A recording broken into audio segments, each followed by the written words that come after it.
Hello everyone. তো আজকে আমার দিদির ছেলের জন্মদিন, আমার সোনাইয়ের জন্মদিন।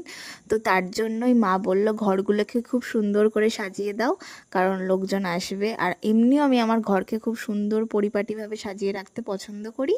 তো নিচের পোর্শনটা তো তোমাদেরকে দেখিয়ে দিলাম, এবার উপরের পোর্শনটা দেখাবো। এখন উপরে কোনো কিছুই সাজানো হয়নি, কারণ সন্ধেবেলা কেক কাটা হবে, তো তখনই সাজানো হবে। তো সবাই চলে এসছে। আর রান্নাবান্নাও মানে আমার মা করেনি, কারণ আমার মা অসুস্থ আছে, অর্ডার দেওয়া হয়েছিল। তো অর্ডার দেওয়া হয়েছিল ফ্রায়েড রাইস আর ভেজ ডাল, মাংস, ঝুরি আলু ভাজা, চাটনি পাঁপড়, রসগোল্লা আর কাটলেট। নর্মালি খুব সিম্পল খাবার দাবার, কিন্তু খুব ভালো রান্না করেছিল। তো এরপরেই আমার সোনাইকে বসিয়ে দেওয়া হলো, আর ও তো আগে থেকেই খাওয়া শুরু করে দিয়েছে।